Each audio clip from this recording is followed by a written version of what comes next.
예, 10시 17분 지나고 있습니다. 이번 주의 시장 흐름은 어떻게 될까요? 우리가 소위 디커플링에서 조금 벗어날 수 있을까요? 주식 원탑 김진 이사님과 시황 해설하도록 하겠습니다. 어서 오십시오. 안녕하십니까. 오셨는데 잠깐만 시장을 좀 보고 얘기를 하도록 하죠. 왜냐하면 생각보다 많이 빠지니까요. 미국은 사상 최고가를 가는데 우리가 코스닥을 1.5%까지 밀어내릴 일인가 이 고민인데요. 코스피 코스닥 시총 한 번만 보고 말씀드릴게요. 결국은 시총 상위 종목 쪽이 반도체 쪽인데 이쪽이 이제 약한 흐름들이고요. 코스닥은 알테오젠이나 이런 쪽은 플러스인데 바이오는 괜찮은데 2차 전지와 함께 소부장들이 특별히 밀리면서 시장을 상당히 부담을 주고 있는 흐름들입니다. 예, 오늘 주제는 그래서 우리 증시만 왜 이렇게 약한 것인가, 여기서 언제쯤 탈피할 수 있을 것인가, 기회인가 아니면 여전히 비중을 좀 조절해야 될 시기인가를 얘기를 하겠습니다. 먼저 미국은 이사님, 트럼프 승리 이후에 너무 잘 가고 있는 흐름들이고요.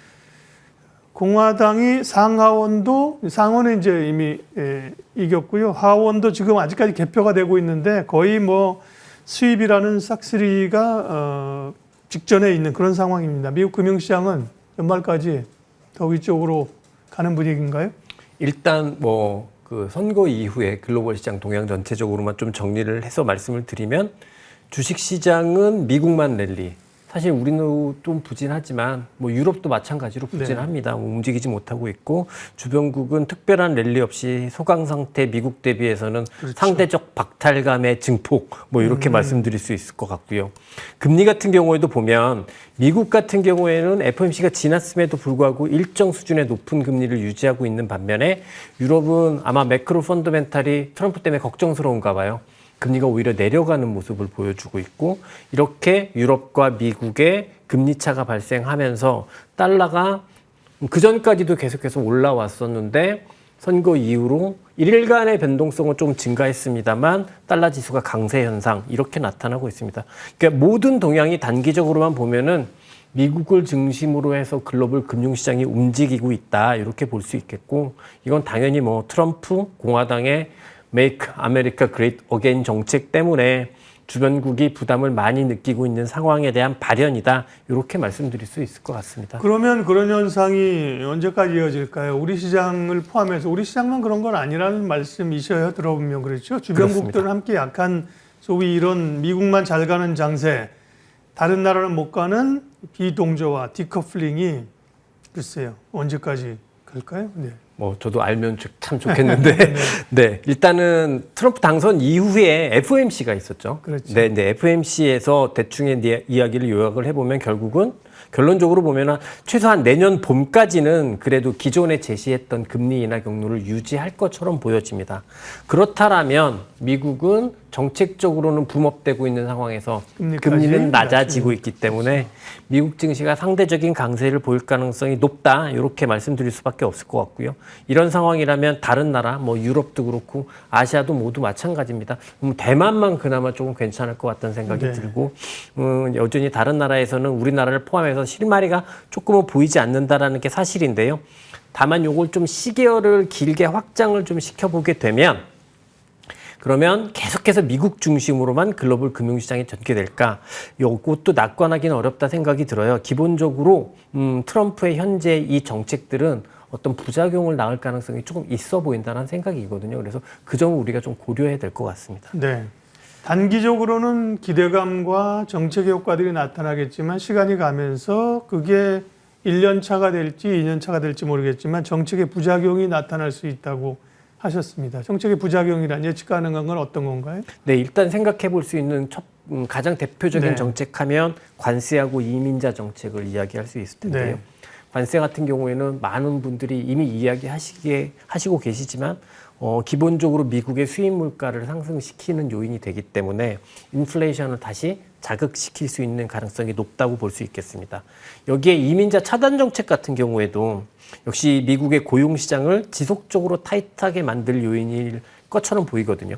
사실 최근에 미국은 고용시장이 굉장히 좋아요. 수급적으로 굉장히 타이트한 상황인데 그나마 이민자 유입이 있으면서 이 수급적으로 타이트했던 고용시장을 완화시켜준 부분이 있는데 이렇게 다시 이민자 차단 정책을 하게 되면 고용시장, 노동시장의 공급이 또 줄어들면서 고용시장이 타이트하게 되고 그러면 궁극적으로 이 역시 인플레이션을 자극할 수 있을 것 같습니다.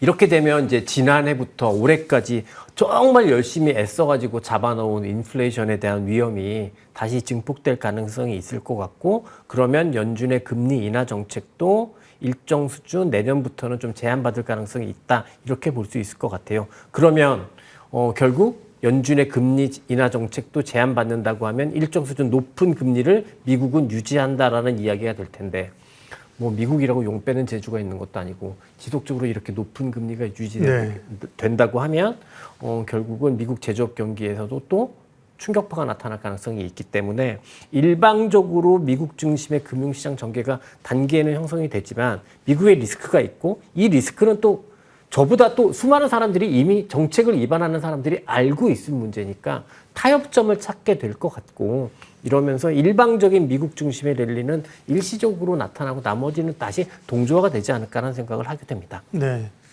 세금 깎아주는 감세야 뭐 기업들에게 좋은 거니까요. 그죠? 근데 그 재정 부담은 이제 관세로 메운다는 거고 관세와 함께 이민자들을 차단하고 내쫓으면 고용이 이제 임금을 올려서 물가를 올릴 수 있다는 얘기를 해주셨고요. 근데 이런 뭐 것들이 당장 말씀하신 것처럼 트럼프가 1월 20일 날 취임하는데 1월 20일부터 나타날 영향은 아니잖아요. 그렇습니다. 그때까지의 조금 더 기대감을 즐길 수 있는 기간이 남아 있다는 거고요.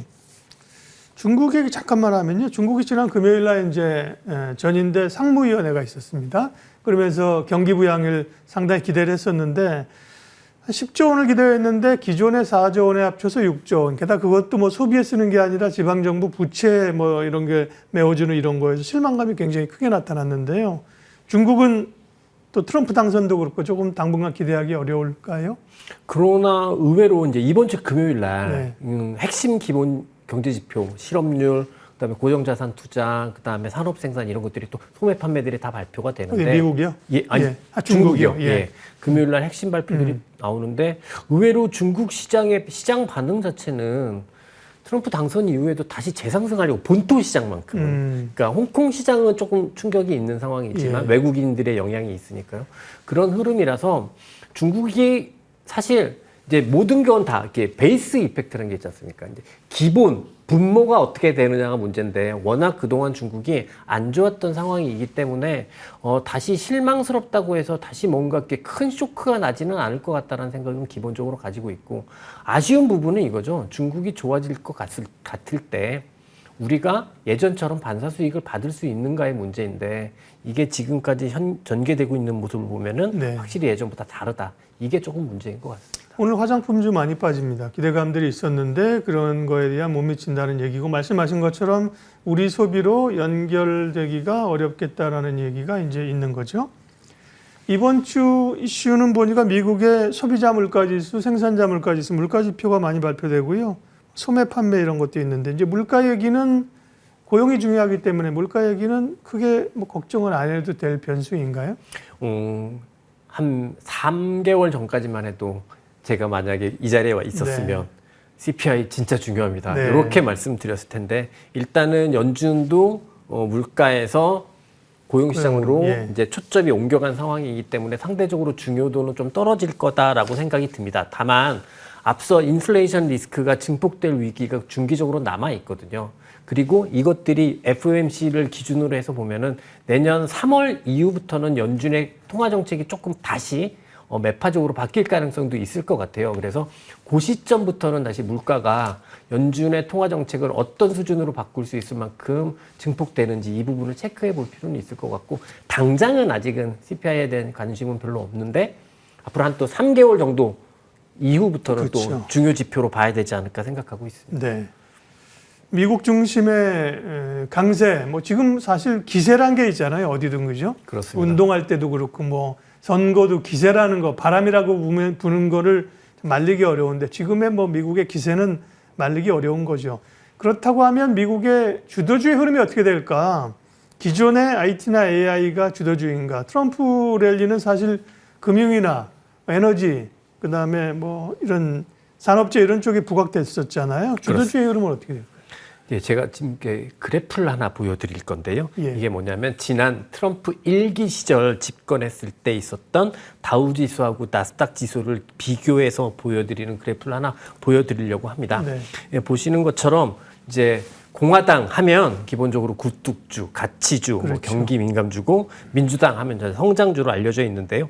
그래서 이제 트럼프 1기 집권 초기만 하더라도 이 빨간색의 나스닥과 파란색의 다우지수가 유사하게 올라갑니다. 제일 왼쪽으로 보면 돼요. 스타트점을. 네, 유사하게 올라가게 되는데요. 그러다가 후반으로 가게 되면서 결국 나스닥과 다우지수의 수익률 차이가 엄청 벌어지는 것을 볼 수가 있습니다. 네. 그렇기 때문에 결국은 주가는 펀더멘탈에 회귀를 한다 이렇게 보시면 될 것 같고요.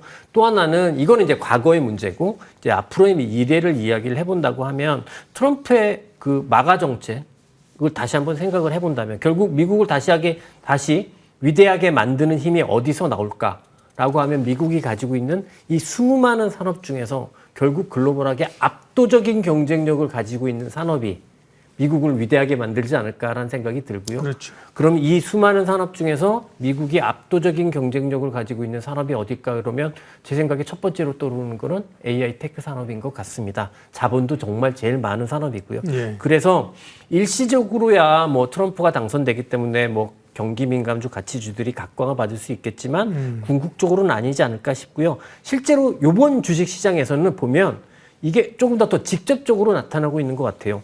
뉴스로만 보면 트럼프 관련주가 급등을 했다 뭐 이런 소식들이 도배를 이뤘습니다만 실제로 미국 증시 3일 동안의 흐름을 보면 트럼프 관련 주식들은 급등 이후에 또 하락하면서 좀 등락이 왔다 갔다 하는 모습인 반면에 AI 주도주 군 같은 경우에는 3일 연속으로 계속해서 꾸준하게 이어지고 있는 모습이거든요. 그래서 저는 조금 공격적으로 말씀을 드리면 트럼프가 당선이 돼도 시장의 중심은 AI고 시장의 주인은 AI이며 시장의 질서는 바뀌지 않았다. 이렇게 말씀드리고 싶습니다. 초반에는 기대감으로 갔지만 후반으로 갈수는 트렌드가 이제 산업의 트렌드와 흐름들이 주도한다는 거죠. 그렇습니다. 경기가 주도하고요. 그걸 반영해서 말씀하셨고요. 다만 이제 단기적인 흐름들과 조금 중장기적인 흐름들은 체크할 필요가 있겠습니다. 우리 시장 얘기를 해야 되는데 참 답답한 국면이죠. 미국 대선도 끝났고 금투세 이슈도 어찌 보면 해결이 됐습니다. 그럼에도 불구하고 연일 약한 흐름 오늘까지 포함해가지고요. 어떻게 봐야 하며 어떻게 대응해야 될까요? 네, 일단 우리 시장 지난 한 달 동안 코스피 200 기준으로 한 달 정도 보면 저점이 2,550이고 고점이 2,630입니다. 이게요. 등락률로 보면은 저점에서 고점까지 보니까 3%거든요.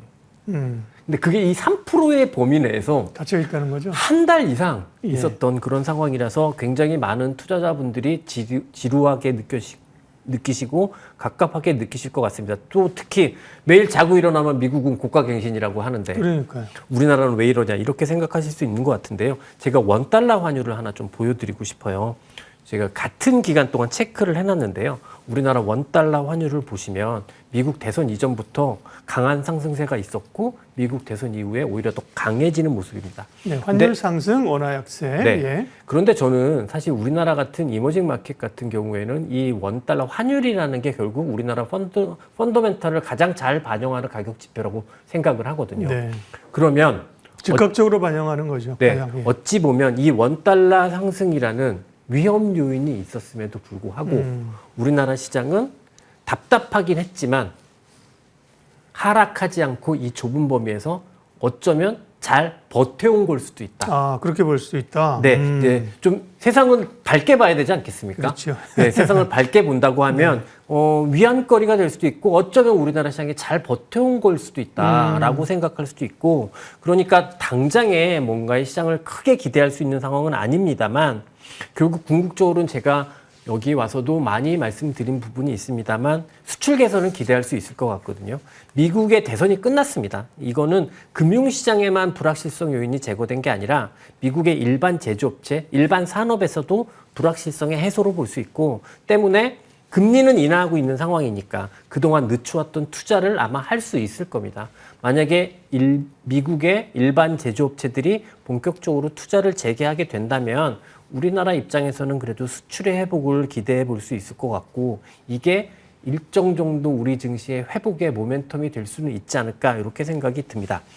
그러니까 말씀드렸던 대로 환율에 저런 강세가 있었음에도 불구하고 증시는 잘 버텼다고 생각을 해본다면 이렇게 잘 버티는 상황에서 이후에 어떤 모멘텀이 부여된다고 하면 일정 정도의 회복은 기대할 수 있다. 이 말씀 다시 드리고 싶고요. 다만 이거는 아직까지는 근거를 가지고 뭔가 뚜렷하게 변화되는 모습은 아니기 때문에 그냥 이런 흐름들만 머릿속에 넣어두시고 예. 지금은 그냥 잘 버티시고 잘 참으시는 게 좋을 것 같다라는. 말씀하신 것처럼 뭐 우리 시장도 이제 돌아서서 쭉쭉 간다. 추세로 그러긴 어렵잖아요. 그렇습니다. 제한적인 버티는 가운데서의 등락이라고 하면 결국은 트레이딩을 해야 되는 상황인데 so what 섹터 어떤 것이 상대적으로 좀 좋겠느냐 마지막으로 간단하게 만든.